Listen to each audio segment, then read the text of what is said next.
குட்டீஸ், இன்னைக்கு நம்ம ஒரு புத்திசாலி காக்காவையும் ஒரு விவசாயியும் பத்தின கதை தான் பார்க்க போறோம். ஒரு ஊர்ல ஒரு புத்திசாலி காக்கா இருந்துச்சு. அந்த காக்கா எப்பவும் ஊர் மக்களுக்கு உதவி பண்ணதுல ரொம்ப சந்தோஷப்படும். ஒரு நாள் ஒரு விவசாயி தன்னோட நோய்வாய்ப்பட்ட பையனோட அந்த ஊருக்கு வந்தாரு. அவருக்கு டாக்டர் தேடிட்டு இருந்தாரு. காக்காவோட புத்திசாலித்தனம் தெரிஞ்ச ஊர் மக்கள் அந்த பையனை காக்கா கிட்ட சூட்டிட்டு போனாங்க.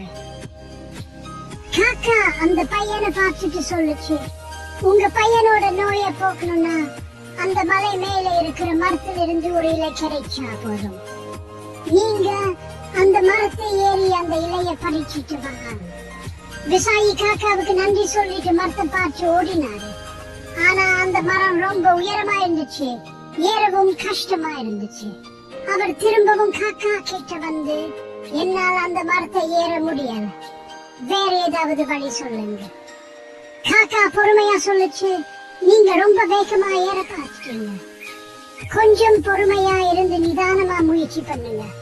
மெதுவா ஒரு கிளைய விட்டு ஒரு கிளையா ஏறினீங்கன்னா மரத்தோட உச்சி அடைஞ்சிடலாம். விவசாயி காக்கா சொந்த கேட்டுட்டு மெதுவா மரத்தை ஏற ஆரம்பிச்சாரு. ஒரு கிளைய விட்டு ஒரு கிளையா பத்திரமா ஏறினாரு. கடைசியில அந்த மரத்தோட உச்சி அடைஞ்சு அந்த இலைய பறிச்சிட்டு வந்தாரு. அவர் காக்காவுக்கு நன்றி சொல்லிட்டு தன்னோட பையனோட நோயை குணப்படுத்தினாரு. சரி குட்டீஸ், இந்த கதையில இருந்து நாம என்ன தெரிஞ்சுக்கணும்னா, பொறுமையும் விடாமுயற்சியும் இருந்தா நாம எது வேணாலும் சாதிக்க முடியும். நம்ம தமிழ் கலாச்சாரத்துல எந்த ஒரு கஷ்டத்தையும் பொறுமையாகவும் விடாமுயற்சியோடும் எதிர்கொள்ளணும்னு சொல்லுவாங்க.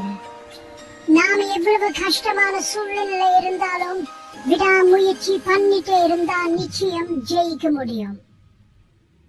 கேட்டதுக்கு நன்றி. அடுத்த கதையில சந்திக்கலாம்.